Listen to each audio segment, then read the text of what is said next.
Alors maintenant que notre projet est créé, nous allons commencer par ajouter un dossier qui va se nommer to12 à la racine du dossier app. Donc dans src app, j'ajoute un nouveau dossier qui va s'appeler to12. Alors ce nouveau dossier va me permettre de créer une application dans le projet. C'est-à-dire que to12 va être entièrement autonome et indépendant du reste du projet. Ce qui va nous permettre de le réutiliser dans n'importe quel autre projet sous Angular et de plus facilement le maintenir et voire de facilement le faire évoluer. Alors maintenant que nous avons notre dossier to12, nous allons rajouter un ng module qu'on va nommer to12.module.ts. À l'intérieur de celui-ci, nous déclarons un ng module qu'on va nommer to12 module. Alors ici, nous avons une erreur, il suffit simplement de le prendre et d'aller le déclarer dans le app module principal. Alors pour ce faire, je vais l'importer from to12 module, sans oublier de le mettre dans le tableau des imports de l'app module. Alors maintenant que cette opération est terminée, je vais pouvoir retourner dans mon dossier to12 et ajouter quelques autres dossiers. On va déjà commencer par les components. Les components vont être des composants que l'on va pouvoir inclure dans nos pages. Je vais également ajouter un dossier containers. Les containers vont contenir d'autres composants. Nous avons donc nos deux dossiers principaux, components et containers. On va ajouter d'autres ng modules pour rendre plus autonome ce module to12.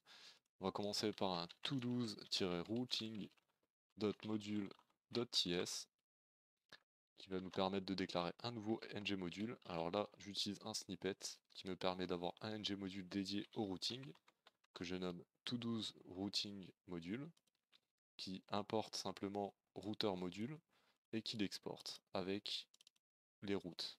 Alors il n'y aura pas beaucoup de routes, mais c'est toujours bien de séparer les routes du reste du module principal. Alors je vais juste l'importer. Avant ça, dans les imports de mon to12 module, je vais importer command module qui va me permettre d'accéder au ng-for, ng-if et à d'autres pipes. Ensuite, je vais importer mon routing module et l'ajouter dans le tableau des imports.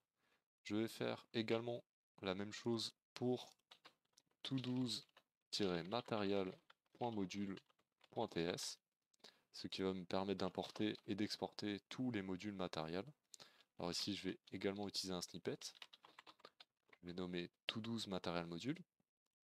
Je vais l'importer, le déclarer dans le ng module principal, comme ceci.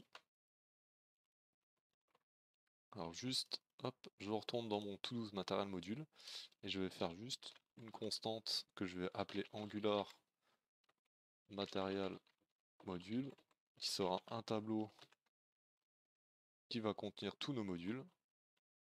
Et je vais simplement utiliser le spread operator pour créer un nouveau tableau, ce qui va nous permettre de déclarer tous nos modules à l'intérieur de ce tableau sans avoir à le copier une fois ici puis une fois ici.